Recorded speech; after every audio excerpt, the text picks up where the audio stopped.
So PhDs, we have 6 total. We have Madame Ban Traore, who is doing a PhD in molecular microbiology. She's already ready to defend her thesis soon. We have Mohamed Takite, Dr. Takite, who defended his thesis recently. We have Kadatu Sise, who is also working on cervical cancer. So Ban and Kadatu Sise are all working on cervical cancer and different aspects. Ban is a microbiologist focusing more on microbiology aspect. Kadatu Sise focuses more on the genetic and molecular pathology aspect. All these trainees will present their project and their data. So this is just to give you an overview. We have Ishaka Kamara, who is working on liver cancer. We have Mamadou Chule, who is working on molecular pharmacology. And Mohamed Jalo, who is biomedical engineer. So let's review together the table and we can evaluate together. If you are NIS, what do you think? So in terms of short term, I can tell you we train more than 200. Today, this camp, everybody here camp, we are more than 100 in the room. Last year it was the same thing. So in short term, we have already more than, let's say, 250, around 250 as estimation. So we did already at midterm more than what we promised to do in terms of short term. In terms of midterm,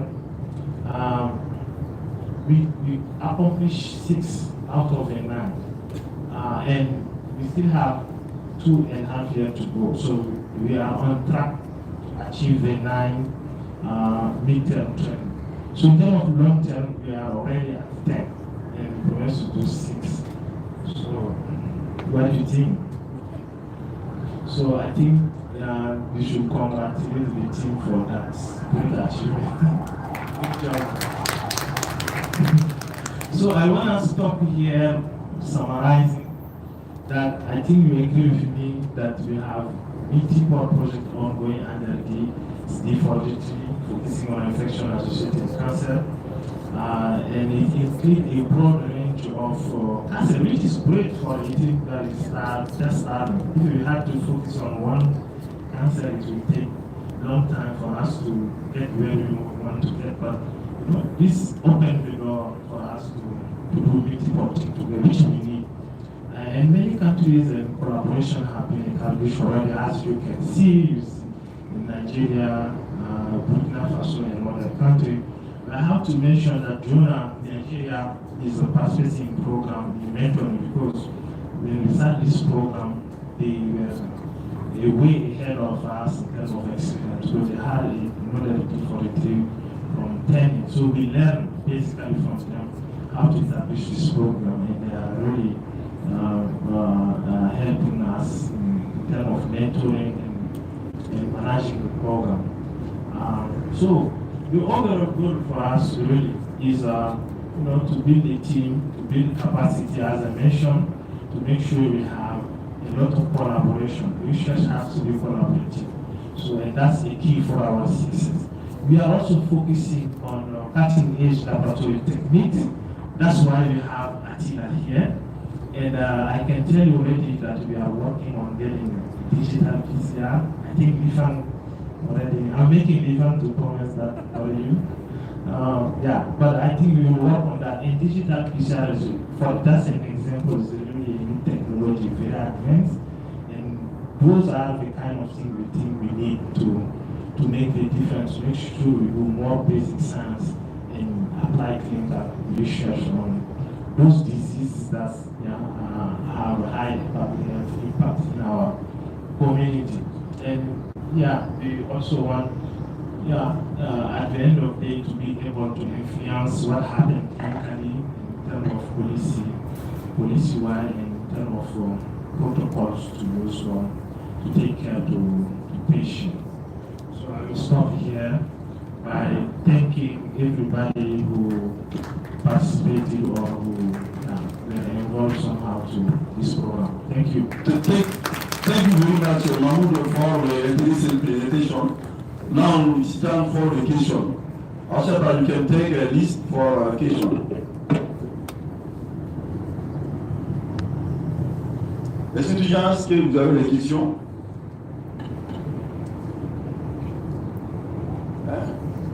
Si vous avez des questions sur cette présentation ou des commentaires, ok, pour ça commencer. Okay, thank you, dear Professor Mahmoud, for the nice presentation. So you are between Mali and US, and you know how to generate resources in US. But in Mali, when I was a young assistant, our university used to help assistant to make research. Now it's ends. So do you have some ideas or some advices for us how to generate resources for young researchers in Mali? That's my question. Thank you. Yeah. Well, mine is not a question, but rather a comment. And I want to really congratulate Mahmoud and team. LIFAM, led by leadership. I have shared with Petro that he made a comment that they were inspired and mentored by a team in Nigeria. But I must say that they are far ahead of the Nigerian team. So what they have done, what they have accomplished in just 3 years, less than 3 years, is far more than what we have done as a country. Training 6 PhDs, over 10 masters, and all the things, establishing a center with just one cycle of NIH-IAC. This is greatly mind-blowing, and it is really commendable. So it's really a comment, Mahmoud, and if you want to answer my question, I will say, how were you able to have the inspiration to do all of this? You know, having 6 PhDs, all this number of masters, the wisdom that you got to be able to do that. But honestly, this is an excellent accomplishment, and I personally, I'm happy that I'm part of the team, and I've learned a lot. Well done, congratulations. Thank you. Professor, I want to remember the question. Let's go. Let's start answering. Professor, let's start by Professor Kamate's question. So, resources for young investigators. So, we can provide resources to training, like the master and PhD that are involved. But not only those. We provide those are I mentioned, they are small projects. 25,000 usually, but for somebody who wants to start, like a clinician, so you can get some sample and get them around. And most of the time we get kits also for people who have sample already. So we can help in different ways. And the best way we want to help young investigators and to push them right ground, go to learn how to get the resources themselves. And K43 is one program that we have been encouraging, and Bremer have been applying to that and others. So, you know, they have to learn international, they have to go to competition and get the funding. It won't happen over time, so we have to write 10 grants to get 2 or 3 ourselves. After 20 years of experience writing grant, or maybe we found more than that. And we have to be a team, right, a multidisciplinary team. So it's tough. It's international competition, so but you have to go through the training and go to the competition. We can do it. We are already doing it. About journal. I think we are able to do this now, and we try to be strategic in terms of use of the resources. Right? Like for PhD, I give you an example. In the past, like in just we used to send trainees for PhD in US. So with that money, you can train 3 to 4 PhDs here, right? The tuition is what? Tuition is less than 2,000 a year for a PhD. But we do what we call sandwich PhDs. So they register here at the university at the doctoral school. They have a research in country. Then they go to US for 1 to 6 months a year to be exposed to US culture of research. So it's more cost effective. It has many advantages as well because it helps in retention. And somebody like me and Jonah who went to US for our PhD, we tend to continue there because we have all the resources there. But I think we are a great example because we kept working in our country of origin to try to be impactful. Others won't even do that. Well, most people won't even do that. But this strategy will help us make sure one of them, they get in contact, they keep contact with their environment where we want them to work. And they get the experience from US. And another reason also is that the demand is so high, so we try to be smart how to do more with limited resources.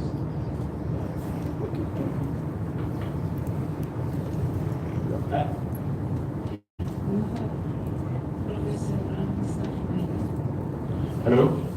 Hey, good morning, everybody. So thank you, Mahmoud, for a great presentation and congratulations for what you have done so far. I think for 3 years, this is a lot. And I really want to congratulate you for your commitment and also to have been able to merge many of our findings, because this is a really strategy. One thing that you have been contributing, and also even some of the grantees from this D43 contribute also, is the biomedical engineering program. I think you should mention this, that on the contribution of the students. We have on over D43 creates a Bienvenu program at the National School of Engineering, Ahmed Baba in Mali, and you have been supporting this program personally because you are a PI on that.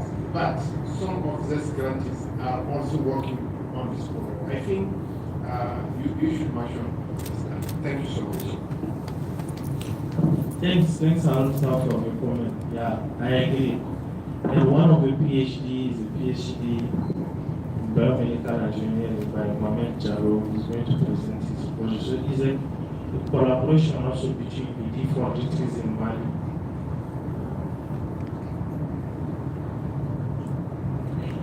I think we are running late on time. Maybe we should do another question. Moderator. Okay. Last questions. Right.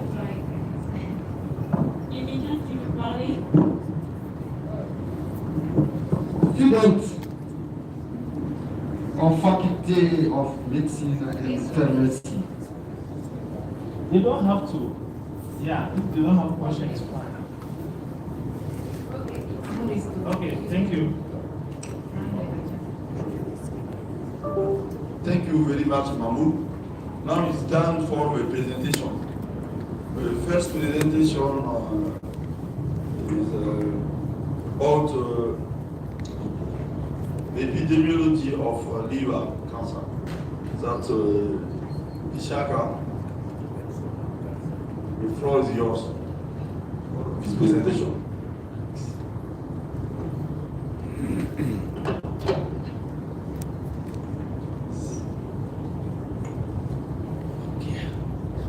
Good morning, everybody.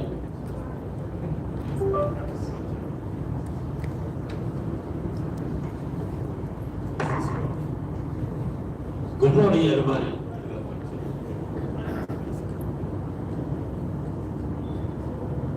So I'll just say next.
Good morning, everybody. My name is Isiaka. It's wonderful to be here today. Let's first welcome our guests coming from Burkina Faso, Nigeria, the US, and elsewhere. I may forget some. And let's also welcome our students from the American University, Malian American University in Bamako, who have been here last year and really made a they really asked great questions here last year. It was really nice to have them here. So, last year, we presented the same topic, which is the role of Helicobacter pylori in the development of liver cancer in Mali. But, you know, it was just like a protocol we presented. I think some of you were here last year, and you got to see what we really detailed. So this year, we got a chance, you know, we had a year to start the study, to collect some data. So today, we're here to share this data with you. So I forgot to mention, you know, I'm a pharmacist and I have a PhD in epidemiology. And I'm currently on this project, D43, conducting a PhD. So we are going to use the following plan for our presentation, starting with the background information for those who are not pretty familiar with, you know, liver or Helicobacter disease. And this will be followed by methods we use for our study, which will be followed by the results we generated and the summary of these results and the future direction, which is really important. What's our next step? As background information, so the liver, what's the liver? So the liver is actually an organ, you know, which is in the upper side, right side of the body, and it's the shape is cone. It's a dark reddish color and brown. It's about 3 pounds, right? And when the liver has some roles, you know, so which starts by strengthening the metabolism. It helps in detoxification, the production of bile, which helps in fat digestion, and it stores vitamins and minerals. Also, it helps in production and the regulation of hormones. It also helps in blood clotting, and finally, it produces nutrients. When liver cancer has some risk factors, so there are like, you know, some type of things if we do, you know, that actually increase your chance to develop liver cancer. That's risk factors. Well, these are alcohol consumptions, obesity, hepatitis C, hepatitis B, the consumption of aflatoxin, which is a peanut, it's usually present in peanuts, and anabolic steroids, and, you know, you see that's on top, the red on top, big one, is really normal liver, and then we have a cirrhosis, that's liver is damaged. When there is also a process of liver cancer development, so what you see to your left bottom, a normal cell, you know, which we, due to genetic changes, will be defective, you know, there will be cell multiplication and the cancer.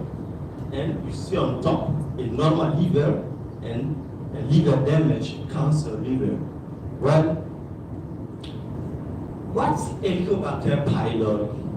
I'm sure pretty much most of you know Helicobacter pylori. So it's, you know, it's a type of bacteria that colonize the stomach of more than half of the global population.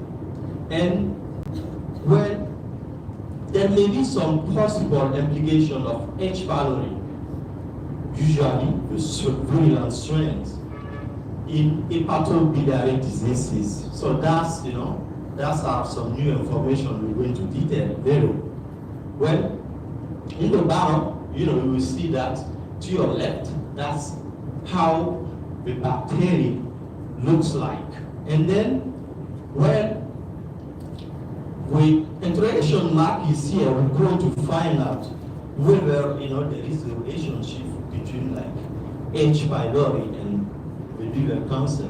So we show you the stages of liver cancer, different stages of liver cancer, starting from the healthy liver can be so. The healthy liver, there may be like a early fibrosis, which can go to liver cirrhosis down, and HCC, which is the hepatocellular carcinoma. Most liver cancers are hepatocellular carcinoma form. And then, from the liver cirrhosis, there are like two ways. Sometimes they are able to get a liver transplant, but sometimes it's just not possible here.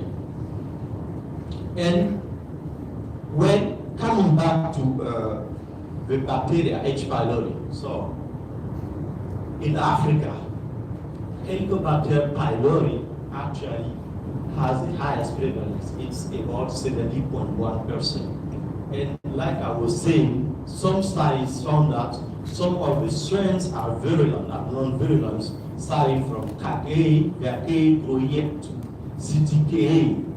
And also, there has been an isolation of liver samples of mammal. And from this mammal, that was like, these studies dated from years, whereas scientists found the presence of antibodies against H. pylori among cirrhosis patients. Well, in Mali, from Africa, we're coming down to Mali. In Mali, we see that there are like 727 new cases in Mali, and the incidence is 5.15%. And when, if we go back to Africa, there are really very few studies regarding the relationship between H. pylori and liver cancer. So one of the, I would say, famous study, because they're really rare. So one of the famous studies has been conducted in Ethiopia by Mekelen and Korek, and this study was actually a single hospital study, which is very limited, data-wise. Well, and our study will actually fill the research gap on the extent and the direction why H. pylori may be linked to liver cancer. And this is really, really important, because if you look at your left, you can see how, if nothing is done, by 2040, there will be an increase by more than 55% of death or new cases of diseases, which is a lot. So we as a team, we have to, as a scientist, to play a role for this not to happen, right? So, and as for the mortality, we see that if nothing has been done, by 2040, the death rate will go from 830K to 1.34 million, which is a lot, almost a double. So, when this study, we use the filling aims to really achieve our objectives. It's first to evaluate H. pylori infection association in developing liver cancer, and two, to determine the impact of FB, FC, and H. pylori co-infections in HCC. Well, we use the following methods.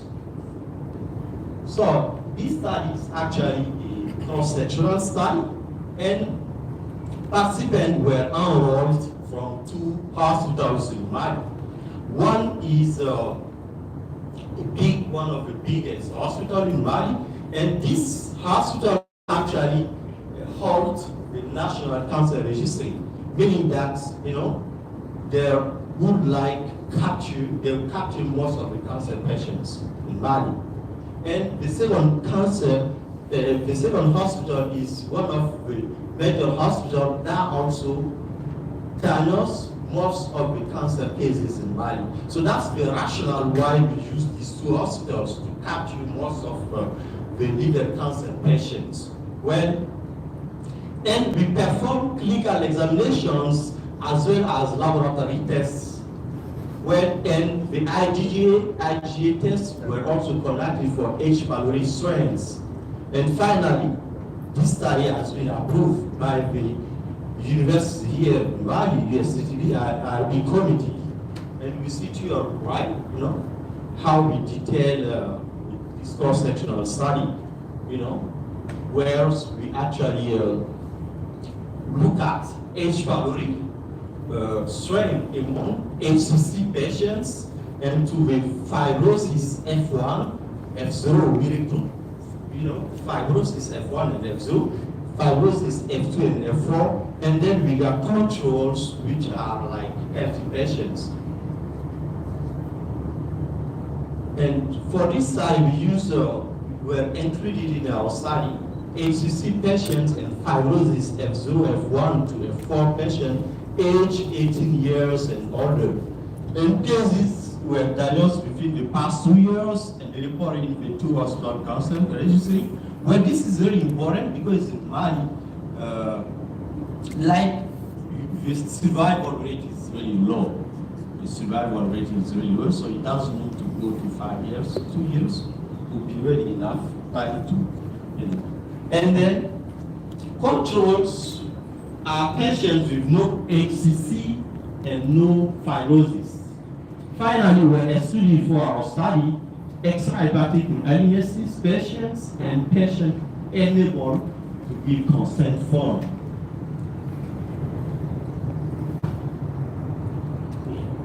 So we obtained the following results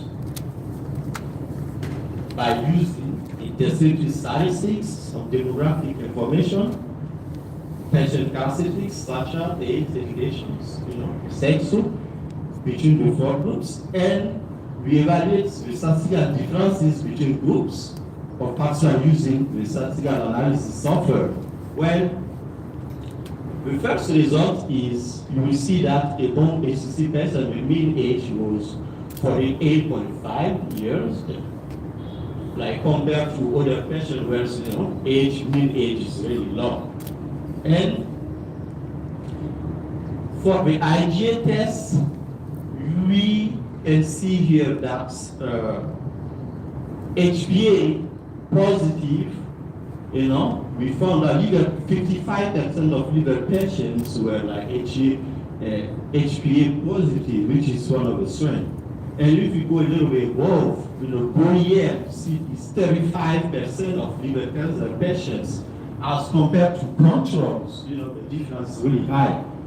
And finally, if you go down, none of the NPA, among healthy patients, there were no NPA, whereas like 15% of liver patients were NPA positive. Well, unfortunately, we are not lucky enough because it was not statistically significant.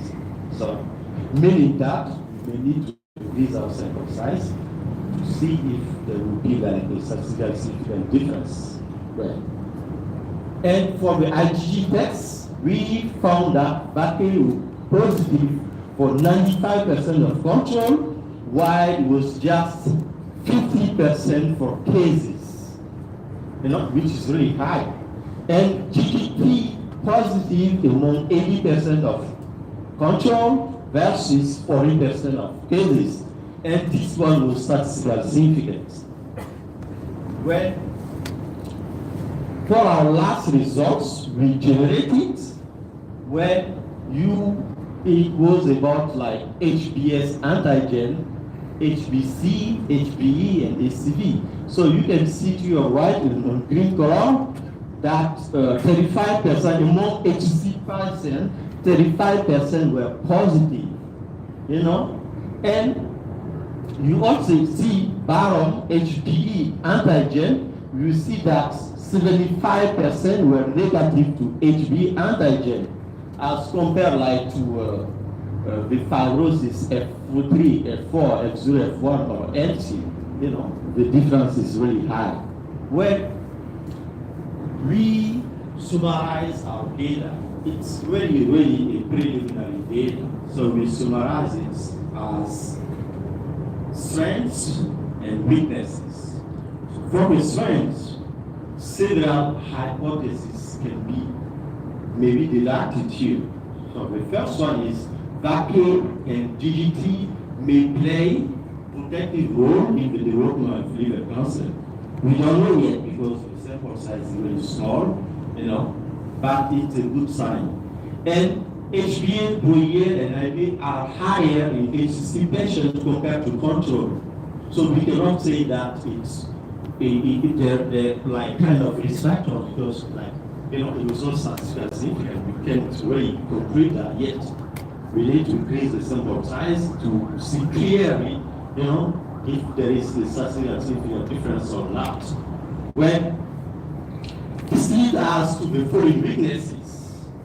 Small sample size, you know, where we need a large sample sizes to confirm our hypothesis. Controls, legal, and socio-demographics information are missing. Unfortunately, these are missing because, you know, we kind of did like a preliminary data. So, you know, it was hard for us to really follow this, get this information from this session at this time. But, you know, really, but it doesn't mean we won't be able to get it. Once we increase our sample size, we will be able to get these information. Well, and finally, it's the preliminary data. What's the future direction? You know, with these data we have, well, the recruitment is ongoing to increase the sample size for some preliminary data, and maybe we may need in the near future a case control study to confirm our hypothesis, because, you know, the case control study is powerful compared to like a cross-sectional study. So, and we conclude here by saying that this study is a human sample study because we use subhuman, and this study also has a public health significance. So how are we going to improve people's life? That's a public health significance. It's not just to draw blogs or to get, you know, information from them. So we gotta be able to add something to their life to really, you know, help them in the path for better health. That's one of our goals. So, human subject research, so data was collected from individual undergoing screening and evaluation, and it's received, like I said, CREFPAM approval, and participants receive and agree to participate in the study, you know, by signing the consent form, and participant benefits also receiving free consent screening, and this study finally will inform policymakers for better communication, increasing public awareness about the importance of eradicating H. pylori to reduce the risk of HCC. And I'm sure a lot of you know that, you know, H.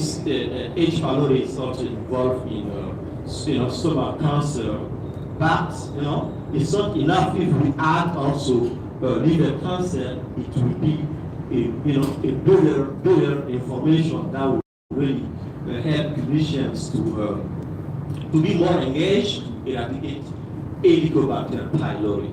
Well, I can't finish but really thanking our partners from the NCI, Northwestern University, Harvard University, Harvard Birmingham Women's Hospitals, and USC Mali and CREFPAM Mali. Thank you. Any questions? Thank you, Shaka. Now this is time for a second presentation. You can follow this presentation on the line if the technical is ready. It is about genetic and epigenetic for cervical characterizations of cervical cancer by Kaliatu Sisi. It is not. You can take question. Question. Okay. Yeah. Yes. Yes, please. Presentation, please. Present yourself. What?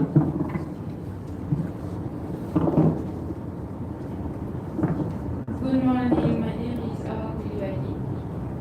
I wanted to know what is the IgG test? IgG test.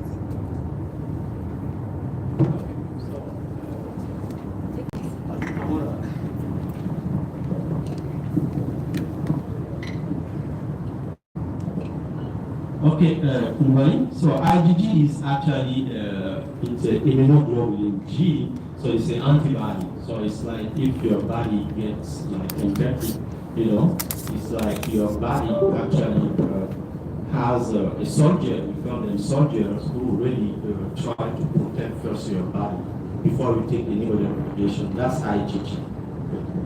There are immune type. There are mutual type of immunoglobulin. So IgG is one of the types. It's like IgA, IgM. Yeah. Thank you.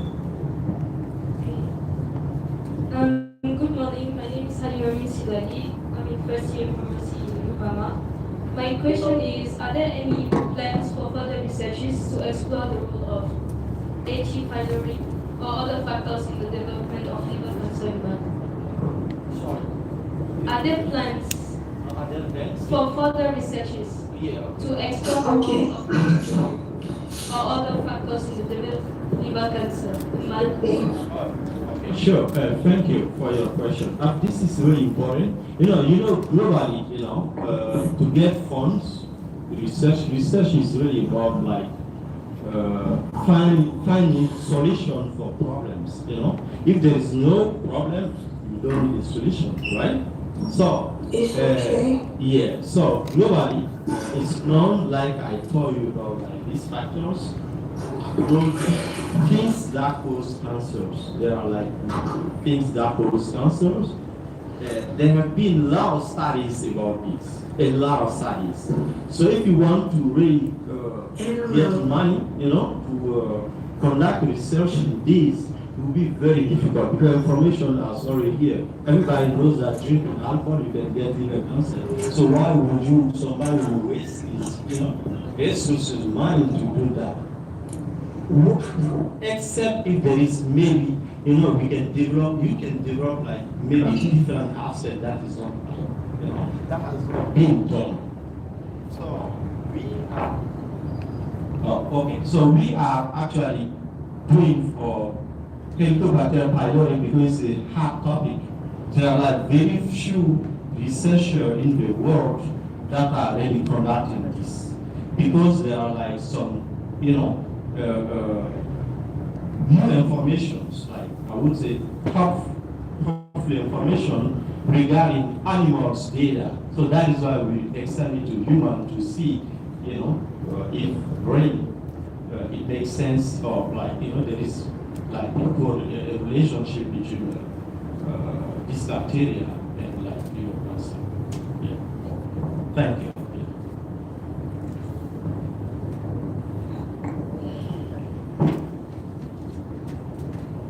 Good morning. My name is Adjust. You said Helicobacter is one of the factors of liver cancer. So you are saying you doesn't really know the cause of liver cancer. Okay, thank you. So I said, we like the goal of this study is to find. The goal of this study is really to find whether Helicobacter pylori, it caused liver cancer, but we don't know yet. Nobody knows that yet, because if you look at the National Cancer Institute or even the American Cancer Society, if you go there, you look at liver cancer causes, known causes, you not see like Helicobacter pylori. So we're trying to find out, we don't know yet. This is the last question. Good morning to you all.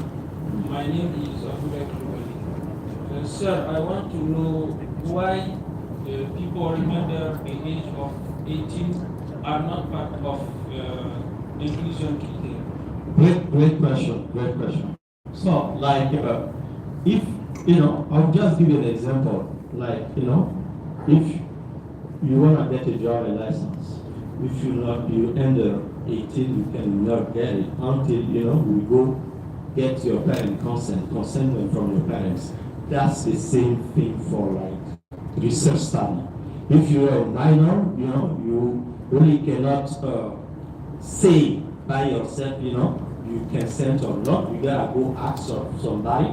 We prefer, if you have a choice, we prefer to not choose you. That's one of the reasons. And another reason is liver cancer is known as like, not a key disease, but more adult diseases. So, we don't need to, since resources are scarce, we need to really focus on what is important. Thank you. Okay. Thank you, Richard. Now, if we have vacation, we can keep vacation. During the next time, we can ask to Ishaka. Now, we can follow a second presentation online by genetic and epigenetic factor of HPV associated with cervical cancer.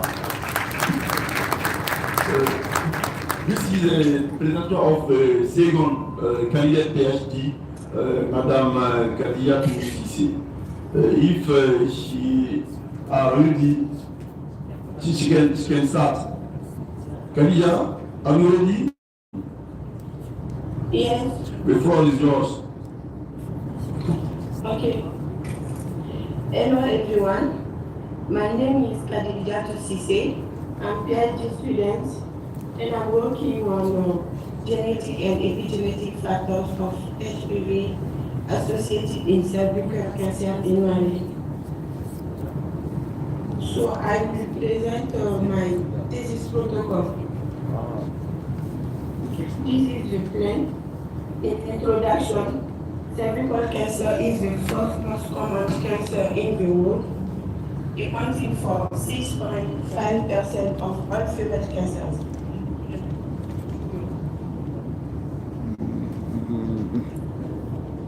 Okay, I will try.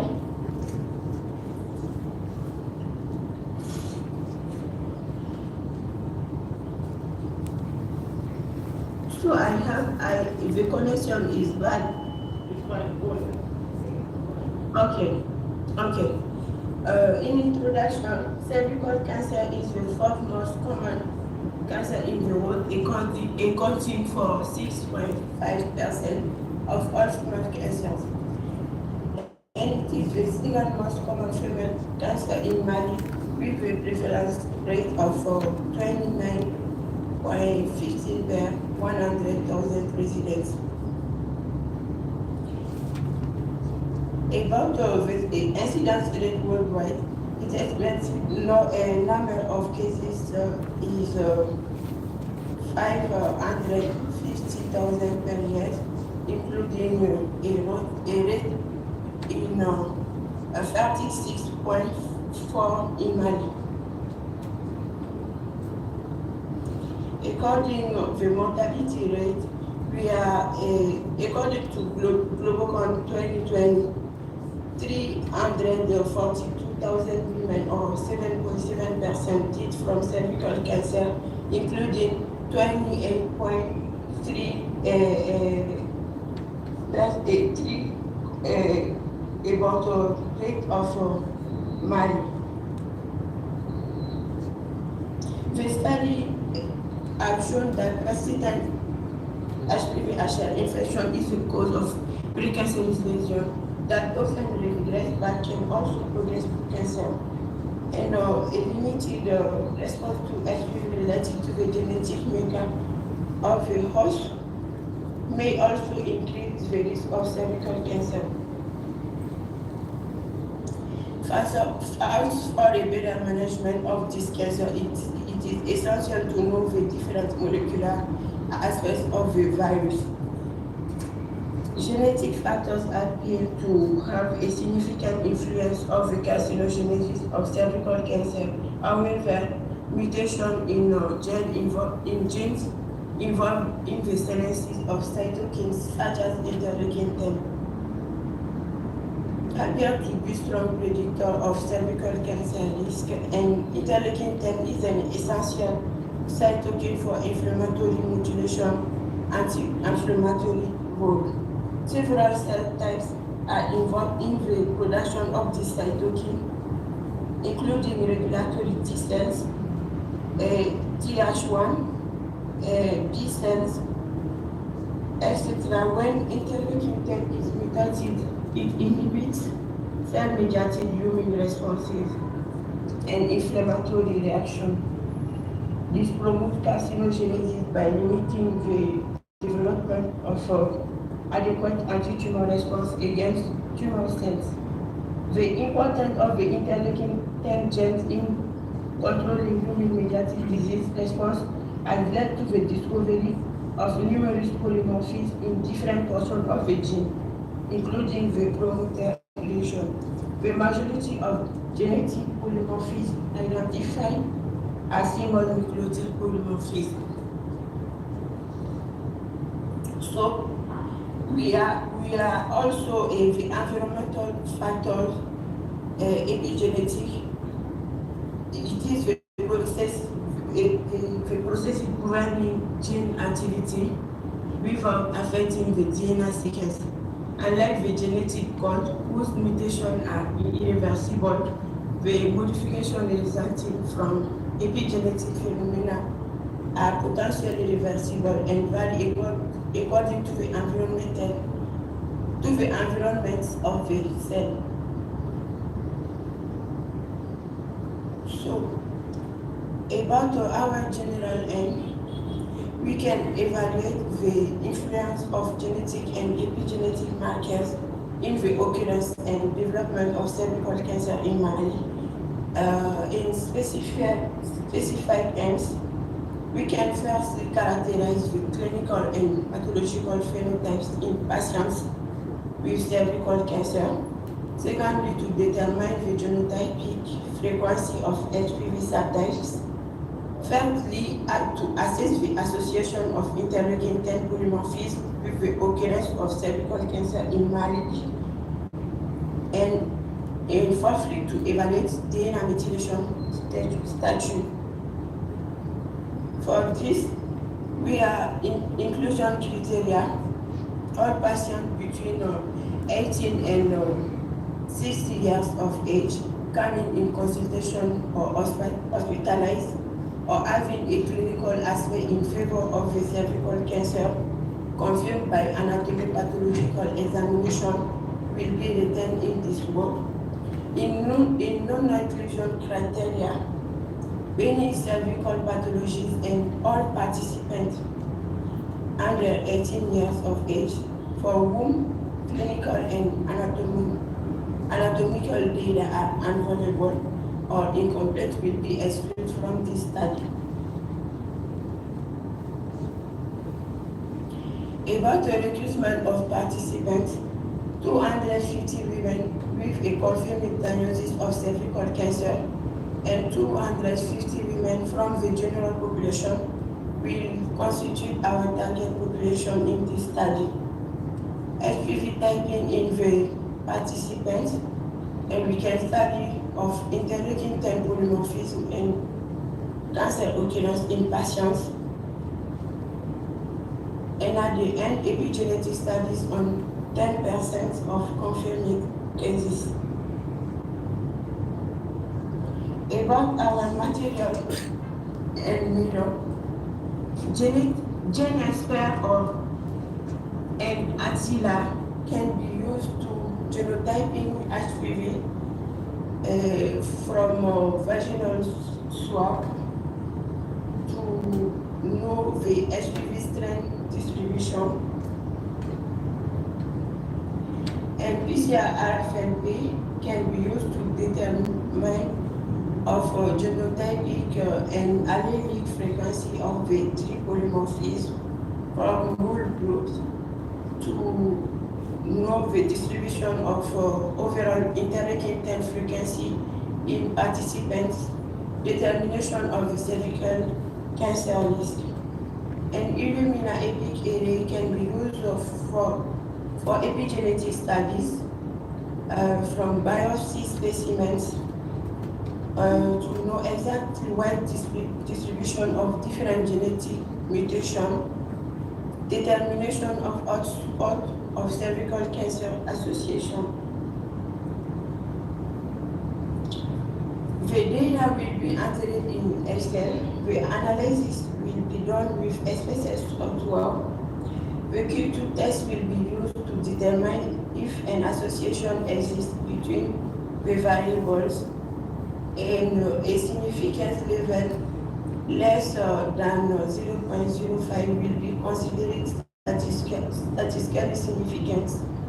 Confidence intervals, univalent and multivalent analysis with a logistic regression model of adjustment for participant characteristics will be performed, and the molecular association of interleukin 10 with cervical cancer risk will be estimated by calculating the odds ratio with 95% confidence intervals. Below is our process schedule for the completion of our study, and this is our progress report. The protocol was validated and approved by the FAPH Ethics Committee, and the study site preparation are done.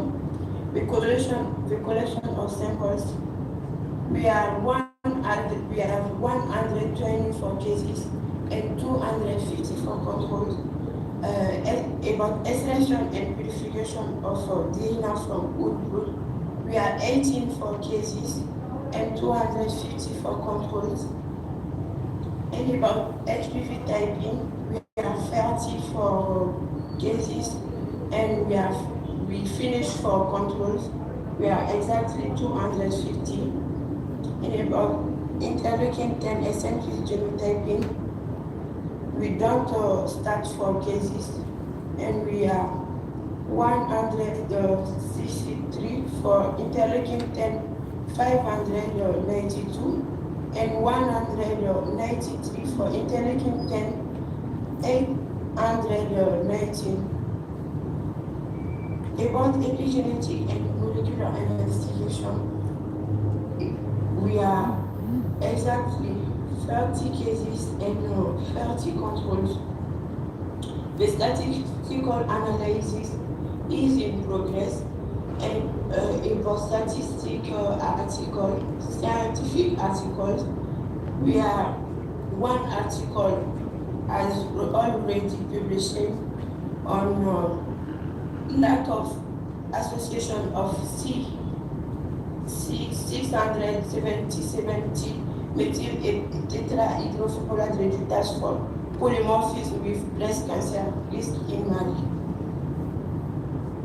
In expected results, we have firstly knowledge of the most incriminating types of HPV in the development of cervical cancer in Mali.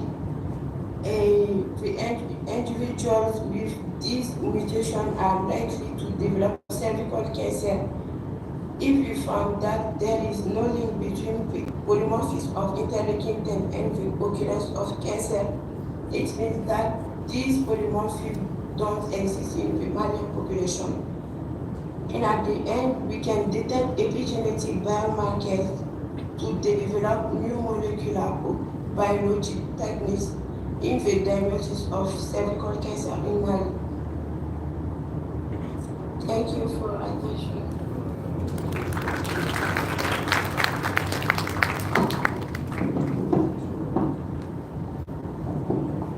Thank you, Madam Khadija Toussissé, for this presentation. The time is for the question.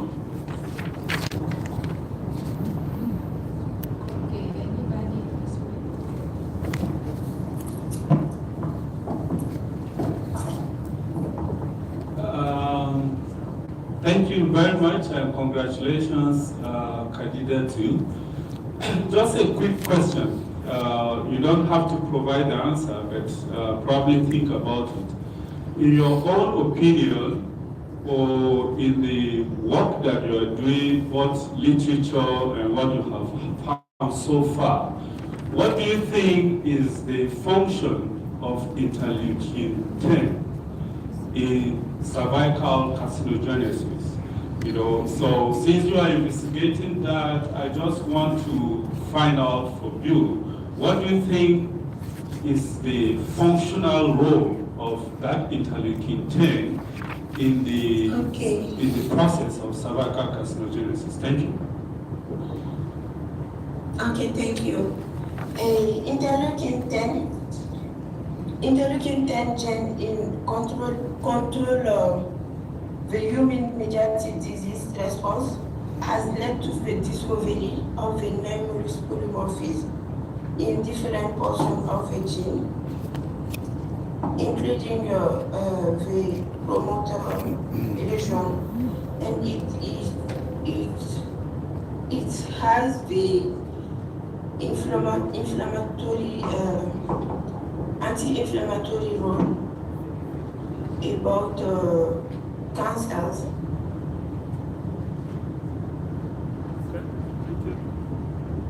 So if we know exactly the mutation, the different mutation of polymorphism of interleukin-10 about cervical cancer, we can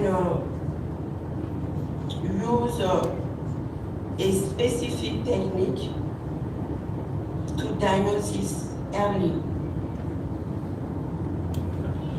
Jonah, just to add, so they're looking for mutations in the gene. So in the literature, as you mentioned, so interleukin-10 can play a role in the resistance to cervical. Some mutation will lead to more cervical, and acting on top of HPV infection, of course. So that's what she studied. Plus, you know, some mutation can be used as a biomarker. Like we know somebody has that. If that person has in addition to HPV, it will be more likely to develop cervical cancer. We have two people. You can go.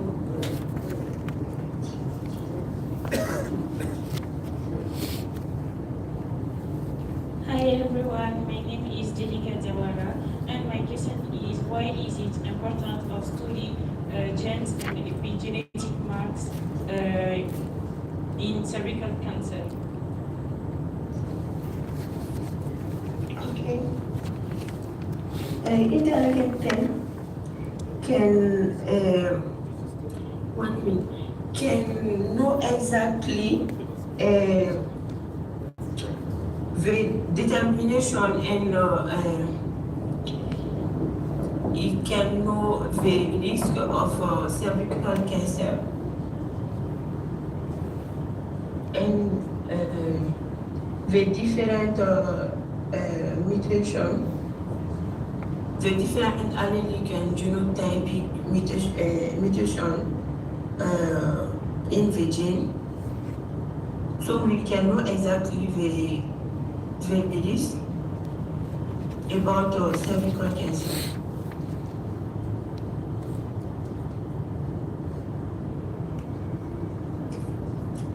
My question is, are there any ongoing efforts to develop novel or new diagnostic or therapeutic strategies based on the genetic and epigenetic characteristics of cervical cancer?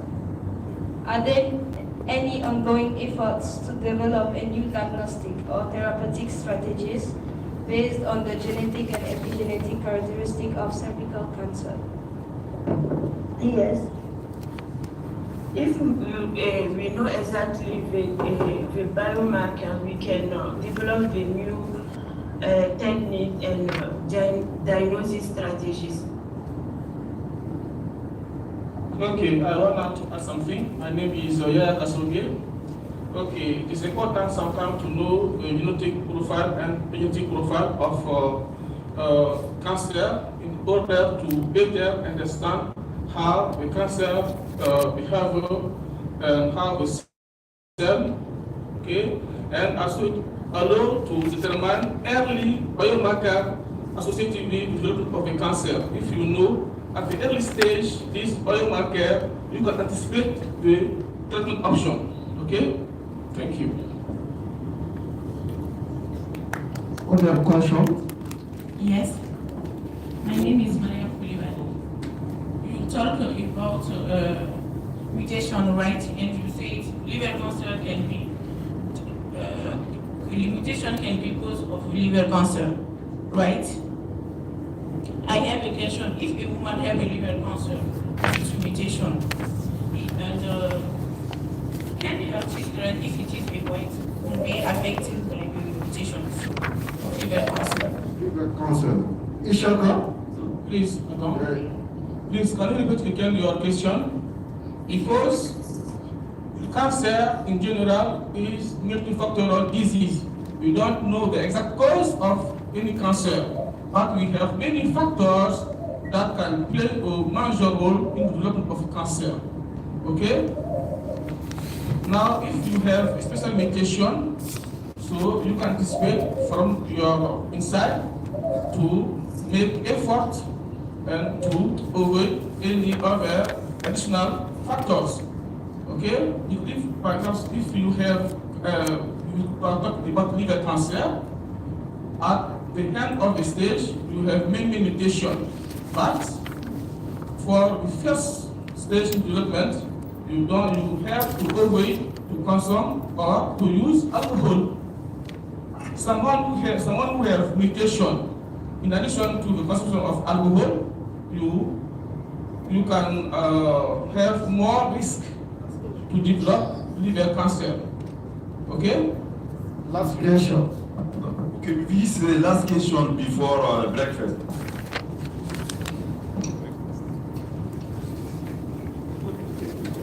Are there any challenges or limitations in studying the genetic and epigenetic landscape of HPV-associated cervical cancer, and how can this be addressed in future research? Can you repeat, please? I say, are there any challenges or limitations in studying the genetic and epigenetic landscape of HPV-associated cervical cancer, and how can this be addressed in future research? Thank you.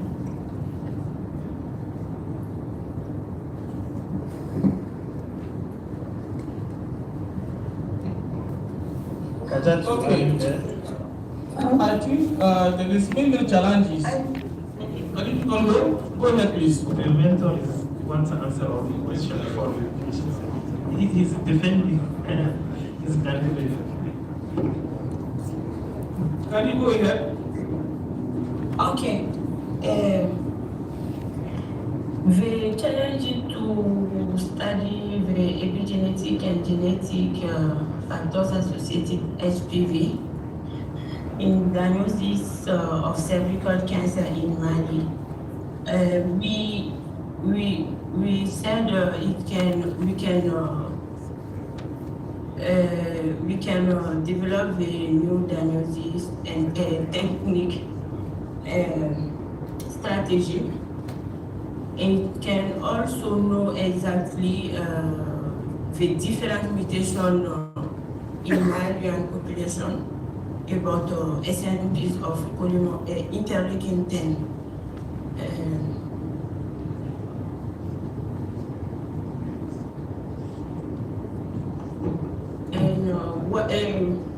When we have the different biomarkers from epigenetic studies, we can prevent this cancer,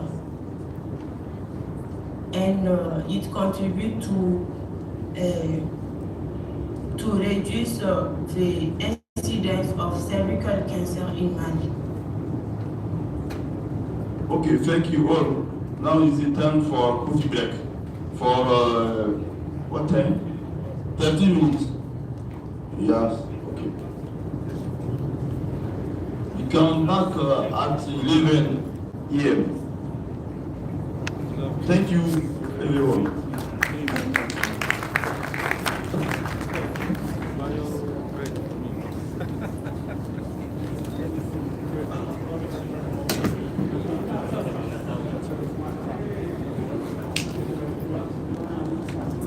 And so we ask the next presenter to bring their presentation before we head away.